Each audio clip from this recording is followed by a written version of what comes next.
Hello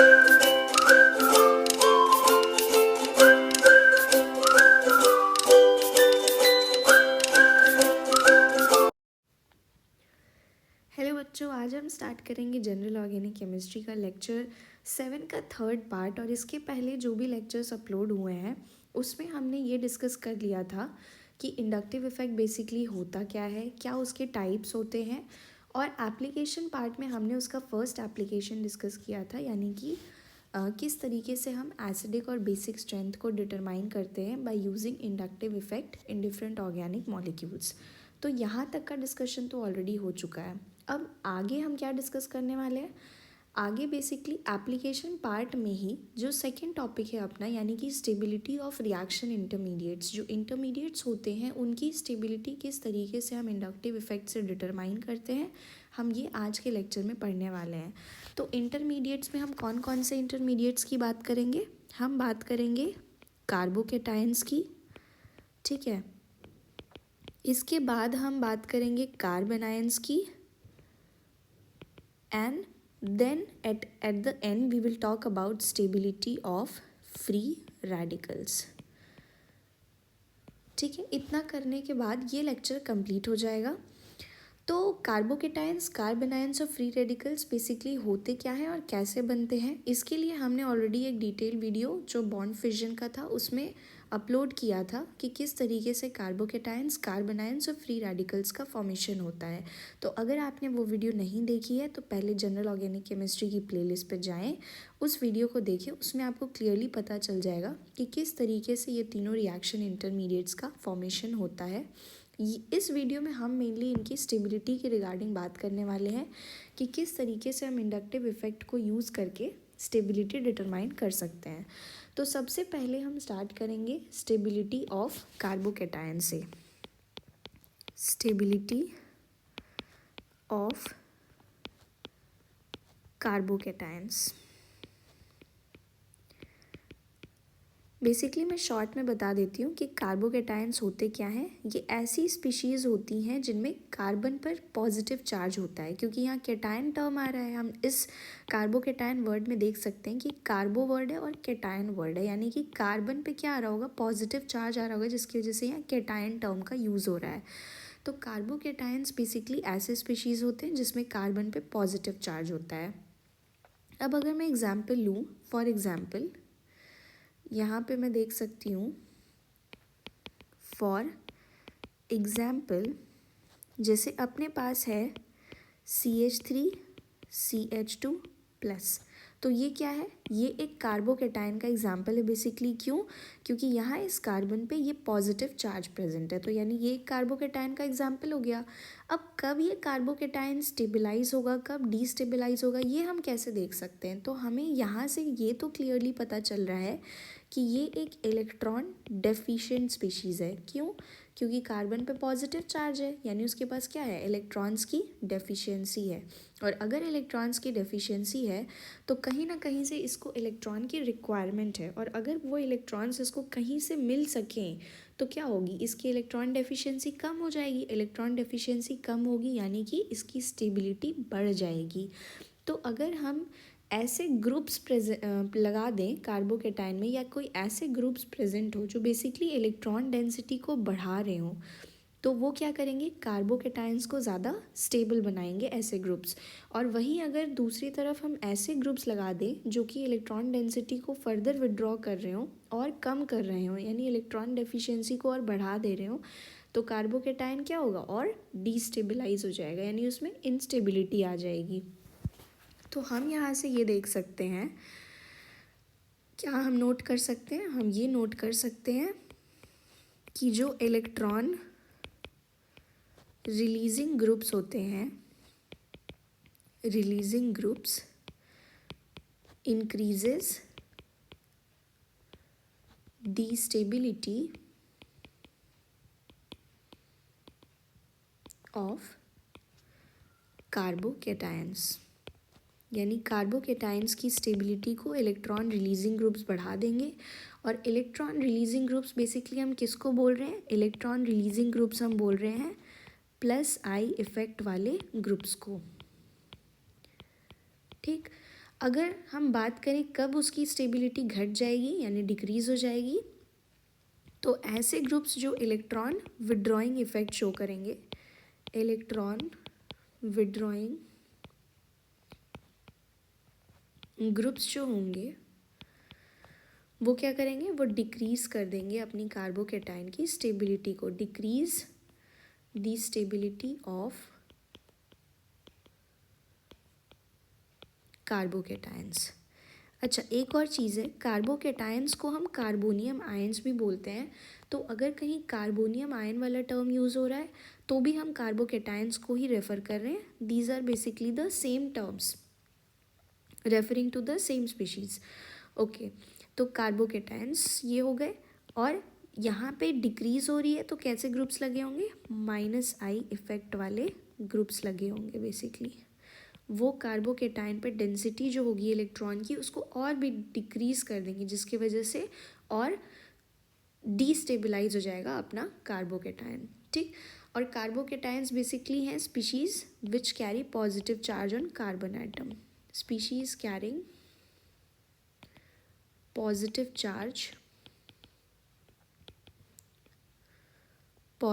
charge on carbon atom.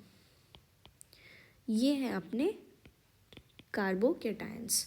तो यहाँ तक हमने ये समझ लिया कि कार्बोकेटाइंस बेसिकली होते क्या हैं और कब कोई कार्बोकेटाइन स्टेबल हो जाएगा और कब वो डीस्टेबलाइज हो जाएगा। अगर इलेक्ट्रॉन रिलीजिंग ग्रुप्स प्रेजेंट होंगे तो वो स्टेबल हो जाएगा, और अगर इलेक्ट्रॉन विड्रॉइंग ग्रुप्स प्रेजेंट होंगे तो वो डीस्टेबलाइज हो जाएगा। तो ये बात कर ली हमने कार्बोकेटाइंस की। अब हम बात करते हैं stability of carbon ions. Stability of carb anions कैसे डिसाइड करेंगे हम कार्बन आयंस में। बेसिकली कार्बन आयंस हैं क्या, ऐसे स्पीशीज़ हैं जिसमें कार्बन एटम पर नेगेटिव चार्ज है, यानी species carrying negative charge on carbon atom. ये हो गए अपने कार्बन आयंस। एग्जाम्पल देख लेते हैं एक बार। For example CH3 CH2 negative. ये कैसा स्पीशीज़ है, यहाँ पे कार्बन पे क्योंकि नेगेटिव चार्ज प्रेजेंट है इसीलिए ये एक कार्बन आयन का एग्जाम्पल है। अब ऑलरेडी क्योंकि कार्बन पे नेगेटिव चार्ज प्रेजेंट है तो बेसिकली ये स्पीशीज़ स्टेबल कब हो पाएगा, कब कोई ऐसा ग्रुप लगा हो जो इसके नेगेटिव चार्ज को थोड़ा सा डिक्रीज़ कर रहा हो, यानी इलेक्ट्रॉन डेंसिटी जो है उसको विड्रॉ कर रहा हो। यानी कि जो -I इफ़ेक्ट शोइंग ग्रुप्स होंगे वो कार्बन आयन को क्या बनाएंगे, स्टेबल बनाएंगे। और वहीं दूसरी तरफ अगर मैं कोई ऐसा ग्रुप लगा दूँ जो फर्दर इसमें इलेक्ट्रॉन डेंसिटी को बढ़ाने लग जाए तो वो क्या करेगा, वो बेसिकली कार्बन आयन को डीस्टेबलाइज कर देगा। वही बात हो जाएगी कि जैसे कार्बोकेटाइन के केस में अगर मैं बात करूँ तो यहाँ पे क्या है, इसके पास ऑलरेडी इलेक्ट्रॉन की डेफिशिएंसी है, और फर्दर अगर मैं कोई ऐसा ग्रुप लगा दूँ जो फर्दर इलेक्ट्रॉन डेंसिटी को घटा दे तो वो और भी डीस्टेबलाइज हो जाएगा। यानी कि ऐसे समझ सकते हैं कि इस कार्बोकेटाइन के पास कम पैसे थे, अब फर्दर क्या हो गया, कोई ऐसा ग्रुप लग गया जो उससे और पैसे मांग रहा है, तो भाई होगा क्या, यहाँ पे ऑलरेडी इसके पास कम पैसे थे, अब कोई ऐसा ग्रुप लग गया जो इससे और पैसे मांगने लग गया, इसके पास ऑलरेडी पैसों की कमी थी, अब ये दूसरे को पैसे कैसे दे पाएगा, तो इसीलिए डीस्टेबलाइज हो जाएगा। अब यहाँ पे क्या है, इसके पास बहुत पैसे हैं, बहुत ज़्यादा पैसे ऑलरेडी हैं, ठीक है, इस कार्बन के पास। अब हम ऐसे ग्रुप्स लगा दें जो इसके पैसे थोड़े इधर उधर ले सके तो वो क्या होगा, स्टेबल होगा। लेकिन कोई ऐसा ग्रुप लगा दे जो फर्दर बहुत सारा पैसा इसको दे दे तो वो क्या होगा, डीस्टेबलाइज हो जाएगा, क्योंकि वो अपना पैसा अच्छे से हैंडल नहीं कर पाएगा। तो यानी कि हम इस तरीके से इसको रिलेट करके समझ सकते हैं। अब एग्जाम्पल के तौर पे तो हमने ये देख लिया, तो अब हम इसको नोट डाउन कर लेते हैं। इफ़ इलेक्ट्रॉन विड्रॉइंग, या फिर हम सिंपली लिख सकते हैं इफ़ के जगह कि जो इलेक्ट्रॉन विड्रॉइंग ग्रुप्स होंगे वो स्टेबिलिटी को इंक्रीज़ कर देंगे। इलेक्ट्रॉन विड्रॉइंग ग्रुप्स, यानी कि कौन से ग्रुप्स, जो minus I effect showing groups हैं, minus I effect groups increase the stability of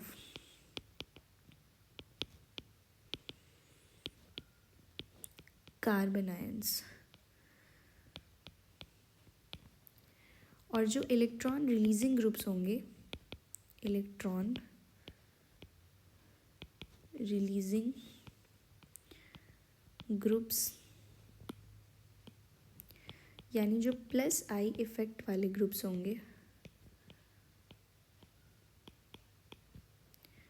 वो क्या करेंगे, वो डिक्रीज कर देंगे, डिक्रीज द स्टेबिलिटी ऑफ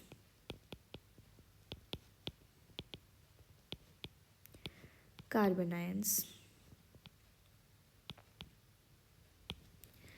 तो यहाँ तक हमने देख लिया कि कार्बन आयंस की स्टेबिलिटी को हम कैसे डिटरमाइन करेंगे। अब फर्दर हमें देखना है फ्री रेडिकल्स की स्टेबिलिटी हम किस तरीके से डिटरमाइन करते हैं। Stability of free radicals. तो फ्री रेडिकल्स भी जो होते हैं ना, बेसिकली वो इलेक्ट्रॉन डेफिशिएंट स्पीशीज़ होते हैं, यानी उनके पास भी क्या होती है, इलेक्ट्रॉन्स की कमी होती है।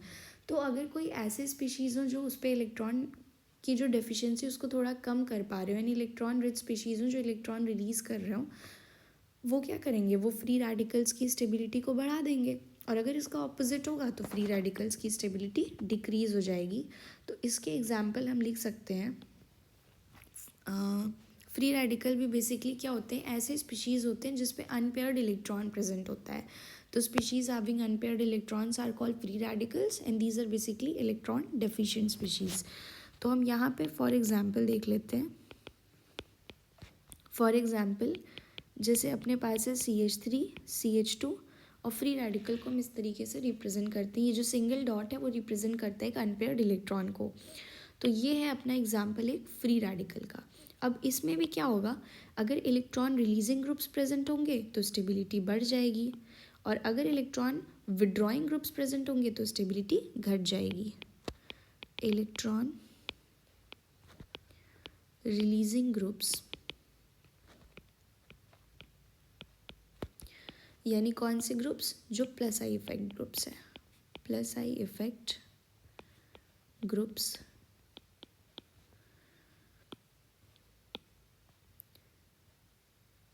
increase the stability of free radicals। और दूसरी तरफ जो इलेक्ट्रॉन विड्रॉइंग ग्रुप्स हैं अपने, इलेक्ट्रॉन विथड्रॉइंग ग्रुप्स यानी जो minus I effect showing groups हैं, माइनस आई इफेक्ट ग्रुप्स, वो क्या करेंगे, वो स्टेबिलिटी को डिक्रीज कर देंगे, डिक्रीज द स्टेबिलिटी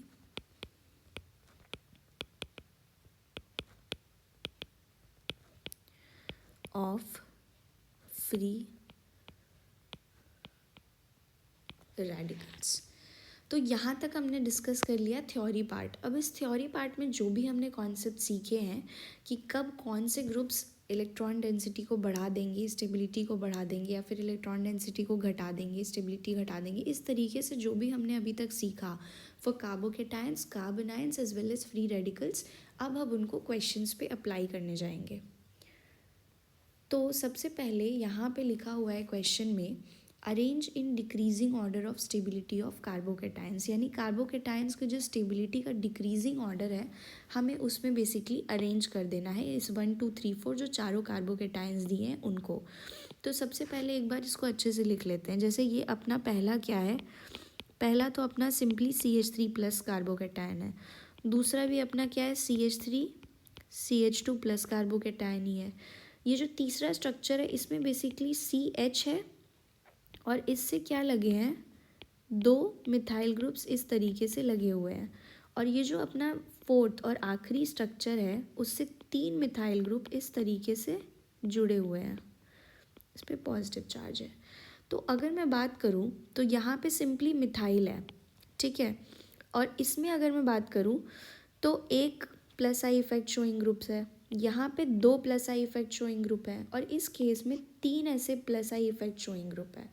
तो जहाँ पे इलेक्ट्रॉन डेंसिटी सबसे ज़्यादा हो पाएगी वो कहाँ पे, जहाँ पे 3 प्लस आई वाले ग्रुप्स हैं। तो इसकी इलेक्ट्रॉन डेफिशिएंसी जो थी इस कार्बोकेटायन की वो सबसे ज़्यादा कम इसमें हो पाएगी। तो यानी सबसे ज़्यादा स्टेबलाइज कौन सा हो जाएगा, ये वाला फोर्थ स्ट्रक्चर सबसे ज़्यादा स्टेबलाइज हो जाएगा। अब अगर मैं बात करूँ थर्ड, सेकेंड और फर्स्ट में, तो थर्ड वाला सबसे स्टेबल होगा, देन सेकेंड, देन फर्स्ट, क्योंकि इसमें 2 प्लस आई ग्रुप्स हैं इस वाले स्ट्रक्चर में, इसमें एक ही प्लस आई ग्रुप है, और इसमें तो सिंपली ये मिथाइल कार्बोकेटायन है। तो हम क्या बोल सकते हैं, हम ये बोल सकते हैं कि यहाँ पे अपने पास एक प्लस आई ग्रुप था, यहाँ पे अपने पास 2 प्लस आई शोइंग ग्रुप्स थे, और यहाँ पे अपने पास 3 प्लस आई ग्रुप्स थे। तो इसीलिए जो स्टेबिलिटी का ऑर्डर हो जाएगा, order of stability will be, सबसे ज़्यादा स्टेबल हो जाएगा 4, then will come 3, then will come 2 and then will come 1। हम एक और चीज़ यहाँ से देख सकते हैं कि ये अपना जो था वो 3 डिग्री कार्बोकेटायन था, ये अपना 2 डिग्री कार्बोकेटायन था, ये अपना 1 डिग्री था, और ये मिथाइल कार्बोकेटायन था। अब हम डिग्री कैसे आइडेंटिफाई करते हैं, उसके लिए हम ये देखते हैं कि ये जो कार्बन एटम जिस पे पॉजिटिव चार्ज है वो कितने और कार्बन एटम से कनेक्टेड है। तो बेसिकली ये फोर्थ स्ट्रक्चर में ये जो कार्बन एटम जिस पे पॉजिटिव चार्ज है ये 3 और कार्बन एटम से कनेक्टेड है, इसलिए 3 डिग्री कार्बोकेटायन है। यहाँ पे थर्ड वाले स्ट्रक्चर में जो कार्बन एटम है वो 2 और कार्बन एटम से कनेक्टेड है, इसीलिए ये 2 डिग्री कार्बोकेटायन है। यहाँ पे ये जो कार्बन एटम जिस पे पॉजिटिव चार्ज है वो सिर्फ एक और कार्बन एटम से कनेक्टेड है, तो ये 1 डिग्री कार्बोकेटायन है, और ये सिंपली मिथाइल कार्बोकेटायन है। तो हम यहाँ से ये भी कॉन्क्लूड कर सकते हैं कि जो 3 डिग्री कार्बोकेटायन होता है उसकी स्टेबिलिटी ज़्यादा होती है 2 डिग्री कार्बोकेटायन से, और फिर आता है 1 डिग्री कार्बोकेटायन, एंड देन आता है आपका मिथाइल कार्बोकेटायन। ठीक है, ये कार्बोकेटायन की स्टेबिलिटी का ऑर्डर हो गया जनरल। कार्बोकेटायन स्टेबिलिटी को हम ऐसे समझ सकते हैं। ठीक है, तो यहाँ से हमने ये सब कुछ कंक्लूड कर लिया। अब बढ़ते हैं नेक्स्ट क्वेश्चन की तरफ। नेक्स्ट क्वेश्चन भी अच्छा क्वेश्चन है। यहाँ पे क्या है, ऐसे 4 स्ट्रक्चर्स दिए हुए हैं, बेसिकली चारों कार्बोकेटायंस हैं। अब हमें देखना क्या है, कार्बोकेटायंस लगे हुए हैं और यहाँ पे Cl प्रेजेंट है, NO2 प्रेजेंट है, OCH3 प्रेजेंट है। अगर हम ध्यान से देखें तो इन सभी केसेस में जो ये ग्रुप्स हैं Cl, NO2 और OCH3, ये कैसे हैं, ये आपके इलेक्ट्रॉन विड्रॉइंग ग्रुप्स हैं, यानी वो इलेक्ट्रॉन डेंसिटी को डिक्रीज़ कर रहे हैं। तो डिक्रीज़ करें तो कहीं ना कहीं ये कार्बोकेटायन को क्या कर रहे हैं, डीस्टेबलाइज कर रहे हैं। यहाँ पे क्या है, CH3 है, तो यानी ये प्लस आई इफेक्ट शो कर रहा है, यानी कि ये कार्बोकेटायन को स्टेबलाइज कर रहा होगा। तो हम ये कह सकते हैं बेसिकली कि जो अपना ये Cl है, NO2 है और OCH3 है, ये तीनों अपने कैसे ग्रुप्स हैं, ये तीनों ही अपने माइनस आई शोइंग ग्रुप है। ये भी माइनस आई लगा रहा है, ये भी माइनस आई लगा रहा है, और ये भी माइनस आई लगा रहा है। लेकिन अपना जो ये है CH3 ये कैसा ग्रुप है, ये अपना प्लस आई शोइंग ग्रुप है, यानी ये प्लस आई इफेक्ट लगा रहा है, ये लगा रहा है अपना प्लस आई इफेक्ट। अब हमें देखना है, ये तो हमें साफ साफ समझ आ गया कि ये जो फोर्थ स्ट्रक्चर होगा ये सबसे ज़्यादा स्टेबल होगा क्योंकि इसमें प्लस आई इफेक्ट लग रहा है। अब इन तीनों में सबसे कैसे आइडेंटिफाई करेंगे क्या होगा स्टेबिलिटी ऑर्डर, तो जिसमें इलेक्ट्रॉन डेंसिटी सबसे ज़्यादा डिक्रीज़ हो रही होगी वो सबसे ज़्यादा अनस्टेबल होगा, क्योंकि कार्बोकेटायन में जहाँ पे सबसे ज़्यादा इलेक्ट्रॉन विड्रॉइंग ग्रुप प्रेजेंट होगा, जिसकी सबसे ज़्यादा स्ट्रॉन्ग इलेक्ट्रॉन विड्रॉइंग पावर होगी, वो सबसे ज़्यादा डीस्टेबलाइज करेगा कार्बोकेटायन को। तो हम यहाँ पे ये देख सकते हैं कि अगर हम माइनस आई इफेक्ट का ऑर्डर देखें जो यहाँ पे ग्रुप्स प्रेजेंट है, तो NO2 का सबसे ज़्यादा होता है, फिर आपका आएगा Cl का, and then will come OCH3। Basically OR है तो OCH3 हमने बोल दिया यहाँ पे। अब अगर ये ऑर्डर है तो हम स्टेबिलिटी का ऑर्डर क्या लगा सकते हैं कार्बोकेटायन की, हम स्टेबिलिटी का ऑर्डर लगाएंगे कुछ इस तरीके से। सबसे ज़्यादा स्टेबल तो हो जाएगा अपना फोर्थ स्ट्रक्चर, क्यों? क्योंकि उसमें प्लस आई ग्रुप लगा हुआ है। अब इन तीनों में से सबसे ज़्यादा इलेक्ट्रॉन सेकेंड में विड्रॉ हो रहे हैं, देन फर्स्ट में एंड देन थर्ड में, तो जो थर्ड है वो सबसे ज़्यादा स्टेबल होगा। अब फर्स्ट और सेकेंड में फर्स्ट पहले आएगा और सेकेंड जो है वो सबसे लास्ट में आएगा, क्यों? क्योंकि वहाँ पे सबसे ज़्यादा इलेक्ट्रॉन विड्रॉइंग इफेक्ट है NO2 ग्रुप का, सबसे स्ट्रॉन्ग इलेक्ट्रॉन विड्रॉइंग ग्रुप है, इसलिए ये वाला स्ट्रक्चर सबसे ज़्यादा अनस्टेबल हो जाएगा among all these given structures. तो ये हो गया अपनी कार्बोकेटाइन की स्टेबिलिटी का order in second question. Now let's move on to next question. यहाँ पे क्या है, FCH2 प्लस है, ClCH2 प्लस है, BrCH2 प्लस है एंड ICH2 प्लस है। यहाँ पे सारे ही जो ग्रुप्स हैं वो कैसे ग्रुप्स हैं, वो -I इफेक्ट शोइंग ग्रुप्स है, यानी F, Cl, Br और I ये सभी क्या लगाते हैं, सभी के सभी इलेक्ट्रॉन को विड्रॉ करते हैं, यानी ये सभी -I इफेक्ट शोइंग ग्रुप्स हैं। इतना तो क्लियर हो गया यहाँ से। अब अगर -I इफेक्ट शोइंग ग्रुप्स हैं तो डीस्टेबलाइज कर रहे होंगे। अब सबसे ज़्यादा डीस्टेबलाइजेशन कहाँ पे होगा, जहाँ पे सबसे ज़्यादा इलेक्ट्रॉन विड्रॉइंग इफेक्ट होगा। तो सबसे ज़्यादा जो इलेक्ट्रॉन विड्रॉइंग इफेक्ट है वो अपना फ्लोरीन का है, ठीक है। अगर मैं -I इफेक्ट का ऑर्डर देखूँ तो सबसे ज़्यादा किसका होता है, सबसे ज़्यादा होता है फ्लोरीन का, देन होता है अपना क्लोरीन का, देन होता है अपना ब्रोमीन का एंड देन होता है आयोडीन का। तो क्योंकि ये इलेक्ट्रॉन विड्रॉइंग ऑर्डर है तो सबसे ज़्यादा जो डीस्टेबलाइज हो रहा होगा कार्बोकेटाइन वो अपना फर्स्ट में हो रहा होगा। तो अगर हम स्टेबिलिटी का ऑर्डर लिखें जो कि हमें क्वेश्चन में बताना था, तो सबसे स्टेबल हो जाएगा 4, then will come 3, then will come 2 and then will come 1। क्योंकि 1 में सबसे strong electron withdrawing group present है इसलिए सबसे ज़्यादा डीस्टेबलाइज होगा ये। तो ये हो गया अपना required order for this particular question. अब आ जाते हैं कार्बन आयंस के कुछ क्वेश्चंस पर। वैसे क्वेश्चन सिमिलर ही हैं, जैसे पहले हमने देखा कार्बोकेटायंस के, वैसे ही क्वेश्चन है, बस यहाँ पे नेगेटिव चार्जेस प्रेजेंट है कार्बन एटम पे। लेकिन ऑर्डर जो है अब वो उलट जाने वाला है, क्यों? क्योंकि पहले हमने कार्बोकेटायंस में देखा था कि जो -I इफेक्ट ग्रुप्स हैं वो स्टेबिलिटी को डिक्रीज़ कर रहे हैं और +I effect showing group stability को इंक्रीज़ कर रहे हैं, बट यहाँ पे जस्ट ऑपोजिट हो जाता है, क्यों? क्योंकि कार्बन आयंस में ऑलरेडी कार्बन पे नेगेटिव चार्ज है, यहाँ पे इलेक्ट्रॉन की डेफिशिएंसी नहीं है। तो अब हम बात करते हैं इस क्वेश्चन की सबसे पहले। तो यहाँ पे 4 स्ट्रक्चर हमें दिख रहे हैं, ठीक है। हम इनको 1 2 3 4 नंबरिंग कर सकते हैं, 1 2 3 एंड 4, ये हो गए अपने 4 स्ट्रक्चर। अब इसमें अगर हम देखें तो बस सिंपली CH3 माइनस है, दैट इज़ फाइन। यहाँ पे सिंपली CH3 CH2 माइनस है, ठीक है। यहाँ पे CH है बेसिकली और उससे 2 लगे हैं इलेक्ट्रॉन डोनेटिंग ग्रुप्स, और यहाँ पे क्या है, C है और उससे 3 लगे हुए हैं इलेक्ट्रॉन डोनेटिंग ग्रुप्स, यहाँ पे नेगेटिव चार्ज है। तो बात करूँ अगर इसकी, तो सिंपली ये मिथाइल कार्बन आयन है, यहाँ पे 1 +I इफेक्ट शोइंग ग्रुप है, यहाँ पे 2 +I इफेक्ट शोइंग ग्रुप है और यहाँ पे 3 +I इफेक्ट शोइंग ग्रुप है। तो सबसे ज़्यादा जो डीस्टेबलाइज हो रहा होगा कार्बन आयन वो ये वाला हो रहा होगा, क्यों? क्योंकि यहाँ ऑलरेडी इलेक्ट्रॉन डेंसिटी ज़्यादा थी और ये 3 जो +I ग्रुप्स हैं वो इलेक्ट्रॉन डेंसिटी को और भी ज़्यादा बढ़ा रहे हैं और इस स्पीशीज़ को और डीस्टेबलाइज कर रहे हैं। तो बेसिकली हम कैसे लिख सकते हैं, हम ये लिख सकते हैं कि यहाँ पे सिर्फ 1 +I ग्रुप था, यहाँ पे 2 +I ग्रुप थे और यहाँ पे 3 +I ग्रुप थे, और +I ग्रुप्स जो होते हैं वो कार्बन आयन की स्टेबिलिटी को डिक्रीज़ कर देते हैं। तो जहाँ पे सबसे ज़्यादा डिक्रीज़ होगा वो कौन सा, ये लास्ट 4th वाला स्ट्रक्चर होगा। तो स्टेबिलिटी का ऑर्डर हो जाएगा, स्टेबिलिटी का ऑर्डर हो जाएगा, सबसे जो ज़्यादा स्टेबल होगा वो होगा अपना फर्स्ट स्ट्रक्चर, देन होगा हमारा सेकेंड स्ट्रक्चर, देन आएगा third structure and then lastly आएगा फोर्थ स्ट्रक्चर, क्योंकि यहाँ पे सबसे ज़्यादा डीस्टेबलाइज हो रहा है अपना कार्बन आयन। तो ये हो गया ये क्वेश्चन कंप्लीट। अब नेक्स्ट क्वेश्चन देखते हैं। अगेन सिमिलर क्वेश्चन ही है जैसा हमने अभी पीछे किया था। ये सब कैसे ग्रुप्स हैं, -I इफेक्ट ग्रुप्स हैं, ठीक है। यहाँ पे ये भी -I ग्रुप है, ये भी -I और ये +I ग्रुप है, बेसिकली एल्काइल ग्रुप है तो +I इफेक्ट लगाएगा। तो ये हो गया अपना -I शोइंग ग्रुप, ये भी माइनस आई शोइंग ग्रुप, और यहाँ पे लग रहा है प्लस आई।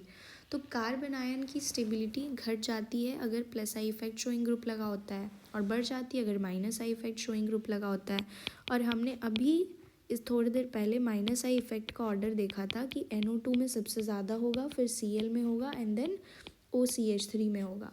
तो यहाँ पे सबसे ज़्यादा स्टेबल कौन सा स्ट्रक्चर हो जाएगा? सबसे ज़्यादा स्टेबल सेकेंड वाला स्ट्रक्चर हो जाएगा, क्योंकि इसमें सबसे strong electron withdrawing group present है। और कार्बन आयन की स्टेबिलिटी बढ़ जाती है अगर इलेक्ट्रॉन विड्रॉइंग ग्रुप्स प्रेजेंट होते हैं। तो अगर हम बात करें यहाँ पे स्टेबिलिटी की, तो ऑर्डर हो जाएगा, सबसे ज़्यादा स्टेबल होगा second, then first, then third, and सबसे अनस्टेबल होगा फोर्थ स्ट्रक्चर, क्योंकि यहाँ कार्बन आयन है, ऑलरेडी इलेक्ट्रॉन डेंसिटी ज़्यादा, और यहाँ पे प्लस आई इफेक्ट वाला ग्रुप लगा हुआ है। तो ये हो जाएगा अपना required order for this particular question. इसके बाद बढ़ते हैं नेक्स्ट क्वेश्चन पे। अगेन क्या है, minus I effect showing groups लगे हुए हैं। तो अगर हम ध्यान से देखें, यहाँ पे भी minus I effect showing group है आई, यहाँ Br, यहाँ Cl, यहाँ पे F, सभी माइनस आई इफेक्ट लगा रहे हैं। इतना तो क्लियर हो गया हमें क्वेश्चन पढ़ के अभी तक। तो ये माइनस आई इफेक्ट यहाँ पर भी था, यहाँ पर भी, यहाँ पर भी, और यहाँ पर भी। अब अगर मैं बात करूँ माइनस आई इफेक्ट के ऑर्डर की, माइनस आई इफेक्ट के ऑर्डर की, यानी सबसे स्ट्रॉन्ग कहाँ पे लग रहा है? तो सबसे स्ट्रॉन्ग होता है फ्लोरीन का, फिर क्लोरीन का, फिर ब्रोमीन का, और फिर आयोडीन का, क्योंकि ये सब क्या है, इलेक्ट्रोनेगेटिविटी ज़्यादा होती है इन एलिमेंट्स की, और फ्लोरीन की सबसे ज़्यादा होती है। तो ये सबसे ज़्यादा इलेक्ट्रॉन विड्रॉ करेगा। तो अगर मैं बात करूँ स्टेबिलिटी ऑर्डर की, तो स्टेबिलिटी का ऑर्डर भी क्या हो जाएगा? स्टेबिलिटी का ऑर्डर हो जाएगा अपना, सबसे ज़्यादा स्टेबल होगा फोर्थ, उसके बाद हो जाएगा थर्ड, उसके बाद हो जाएगा सेकेंड, और फिर हो जाएगा फर्स्ट। क्यों? क्योंकि यहाँ पे सबसे ज़्यादा स्ट्रांगली इलेक्ट्रॉन विड्रॉ हो रहे हैं, और electron withdrawing groups carbon ion को स्टेबलाइज करते हैं, इसलिए फोर्थ सबसे ज़्यादा स्टेबल हो जाएगा, then third, then second, then first. ठीक है, इसको हम इस माइनस आई इफेक्ट के ऑर्डर के बेसिस पे बेसिकली इसको हमने अरेंज किया है, स्टेबिलिटी ऑर्डर। नाउ अब आ जाते हैं अपने free radicals. Free radicals basically ऐसे स्पीशीज़ होते हैं जिनमें अनपेयर्ड इलेक्ट्रॉन्स होते हैं, यानी वो भी इलेक्ट्रॉन डेफिशिएंट स्पीशीज़ होते हैं। तो मैंने ऑलरेडी बता दिया था अभी कुछ देर पहले जब हम थ्योरी पार्ट डिस्कस कर रहे थे कि जो फ्री रेडिकल्स की स्टेबिलिटी होगी वो प्लस आई इफेक्ट ग्रुप्स अगर प्रेजेंट है तो बढ़ जाएगी, और minus I effect showing groups present है तो डिक्रीज़ हो जाएगी। तो अगर मैं यहाँ बात करूँ फ्री रेडिकल्स में, तो मैंने सिमिलर स्ट्रक्चर्स ही लिए हैं carbocation, carbon ion as well as free radicals के केस में, ताकि अच्छे से कंपैरिजन आपको समझ में आए कि कब क्या हो रहा है, कब कैसे डिसाइड करना है हमें। CH, CH3, CH3, और यहाँ हो गया बेसिकली एक अनपेयर्ड इलेक्ट्रॉन, और यहाँ पे 3 CH3 ग्रुप्स लगे हुए हैं, और यहाँ पे एक है अनपेयर्ड इलेक्ट्रॉन। तो अगर मैं बात करूँ कि सबसे ज़्यादा स्टेबल कहाँ पे होगी, स्टेबिलिटी कहाँ पे सबसे ज़्यादा होगी, तो यहाँ पे क्योंकि 3 प्लस आई वाले ग्रुप्स लगे हैं जो कि इसकी इलेक्ट्रॉन डेफिशिएंसी को कम कर सकते हैं। ठीक है, तो यहाँ पे सबसे ज़्यादा स्टेबलाइजेशन होगा। यहाँ पे 2 ही प्लस आई ग्रुप्स हैं, यहाँ पे एक है, और यहाँ तो सिर्फ मिथाइल ग्रुप है, मिथाइल फ्री रेडिकल है। तो यहाँ पे स्टेबिलिटी का ऑर्डर क्या हो जाएगा? पहले हम ये लिख लेते हैं कि यहाँ पे एक प्लस आई ग्रुप है, यहाँ पे 2 plus I effect showing groups हैं, और यहाँ पे 3 plus I effect showing groups हैं। तो अगर मैं बात करूँ स्टेबिलिटी के ऑर्डर की, तो सबसे ज़्यादा स्टेबल हो जाएगा अपना फोर्थ स्ट्रक्चर। यहाँ पे 1 2 3 4 नंबरिंग कर लेते हैं, 1 2 3 एंड 4। तो सबसे ज़्यादा स्टेबल हो जाएगा अपना fourth structure, then will come third, then will come second, and then first. ये हो गया ऑर्डर, क्योंकि यहाँ पे इलेक्ट्रॉन डेफिशिएंसी को सबसे ज़्यादा कम कर पाएंगे ये 3 एल्काइल ग्रुप्स, तो ये सबसे ज़्यादा स्टेबल हो जाएगा, क्योंकि इलेक्ट्रॉन डेफिशिएंट स्पीशीज़ हैं, तो ये तभी स्टेबलाइज हो सकता है जब इसको इलेक्ट्रॉन्स मिले कहीं से। तो यहाँ पे सबसे ज़्यादा इलेक्ट्रॉन रिलीजिंग इफेक्ट है 3 एल्काइल ग्रुप्स का, इसीलिए ये सबसे ज़्यादा स्टेबल हो गया फोर्थ स्ट्रक्चर। अब नेक्स्ट क्वेश्चन पे आ जाते हैं। अगेन सिमिलर एग्जाम्पल है, ऐसे जैसे हमने कार्बोकेटायन में अरेंज किया था हम वैसे ही अरेंज कर देंगे। यहाँ पे Cl electron withdrawing effect show करेगा, NO2 भी, OCH3 भी, और CH3 CH2 जो है वो basically plus I effect show करेंगे, यानी इलेक्ट्रॉन डोनेटिंग इफेक्ट शो करेंगे। तो हम ये कह सकते हैं कि यहाँ पे अपना माइनस आई लग रहा है, अगेन यहाँ पर भी माइनस आई लग रहा है, यहाँ पर भी माइनस आई लग रहा है, लेकिन यहाँ पे प्लस आई इफेक्ट लग रहा है, ठीक है। तो प्लस आई इफेक्ट लग रहा है। अब माइनस आई इफेक्ट सबसे ज़्यादा स्ट्रॉन्ग किस में लग रहा है? NO2 के केस में लग रहा है। हमने अभी देखा था इसके पहले भी एग्जाम्पल्स में माइनस आई इफेक्ट का ऑर्डर है NO2 Cl and then OCH3, ठीक। और ये तो प्लस आई इफेक्ट लगा रहा है, तो सबसे ज़्यादा जो स्टेबल हो जाएगा वो अपना फोर्थ स्ट्रक्चर हो जाएगा। इसमें स्टेबिलिटी जो होगी वो फोर्थ स्ट्रक्चर की सबसे ज़्यादा होगी, देन होगी अपने थर्ड स्ट्रक्चर की, देन होगी अपने फर्स्ट स्ट्रक्चर की एंड देन सेकेंड स्ट्रक्चर की। ये हो जाएगा अपना स्टेबिलिटी का ऑर्डर। ये सबसे ज़्यादा अनस्टेबल क्यों है? क्योंकि यहाँ पे सबसे ज़्यादा स्ट्रॉन्ग इलेक्ट्रॉन विड्रॉइंग इफेक्ट है, इसीलिए सबसे ज़्यादा अनस्टेबल है। नाउ ये अपने इस लेक्चर का लास्ट क्वेश्चन होने वाला है। आसान है बिल्कुल, पहले की तरह ही हमें देखना है, बस प्लस आई या माइनस आई ग्रुप्स को आइडेंटिफाई करना है। ये माइनस आई ग्रुप है, ये भी माइनस आई, ये भी माइनस आई, ये भी माइनस आई। तो यहाँ पे हम लिख लेते हैं पहले, ये minus I effect showing group था, ये भी माइनस आई इफेक्ट, ये भी माइनस आई और ये भी minus I effect showing group. अगर मैं बात करूँ सबसे ज़्यादा स्ट्रॉन्ग माइनस आई इफेक्ट किसका होगा, तो सबसे ज़्यादा स्ट्रॉन्ग माइनस आई इफेक्ट हमने अभी डिस्कस किया था, फ्लोरीन का होगा, देन क्लोरीन का, देन ब्रोमीन का एंड देन आयोडीन का। तो स्टेबिलिटी का ऑर्डर क्या हो जाएगा? स्टेबिलिटी का ऑर्डर हो जाएगा यहाँ पे सबसे ज़्यादा स्टेबल हो जाएगा अपना फर्स्ट स्ट्रक्चर, सॉरी यहाँ पे क्योंकि हम इलेक्ट्रॉन जो विड्रॉइंग इफेक्ट है वो डीस्टेबलाइज करेगा, इसलिए सबसे ज़्यादा स्टेबल हो जाएगा अपना fourth structure and then will come third structure and then will come second and then first. तो ये हो गए अपना स्टेबिलिटी का order in case of free radicals. हमें बेसिकली यही आइडेंटिफाई करना है कि कौन प्लस आई ग्रुप्स हैं, कौन माइनस आई ग्रुप्स हैं। अगर कार्बोकेटाइंस हैं तो plus I effect will increase the stability and minus I will decrease the stability, and this is also true for free radicals. और अगर कार्बन आए ना तो इसका ऑपोजिट होगा, plus I group will decrease the stability and minus I groups will increase the stability. तो इन्हीं बातों का आपको ध्यान रखना है। जो भी लेक्चर्स अभी आपके रह गए हैं, आपने प्लेलिस्ट को विजिट नहीं किया, उसको जाके देखिए, उसमें काफ़ी बेसिक से स्टार्ट किया हुआ है मैंने। नेक्स्ट लेक्चर में हम जो लास्ट एप्लीकेशन है इंडक्टिव इफेक्ट का, dipole moment, how to find the dipole moment in different organic molecules, कैसे हम प्रिडिक्ट करते हैं किसका डाइपोल मोमेंट ज़्यादा होगा कम होगा, ये सब कुछ हम नेक्स्ट लेक्चर में डिस्कस करने वाले हैं। So stay tune for upcoming lectures. And अगर आपको हमारा कंटेंट पसंद आ रहा है तो आप चैनल को सब्सक्राइब कीजिए। It motivates me to make more informative videos and subscribing is free of cost. So thank you for watching. Keep learning.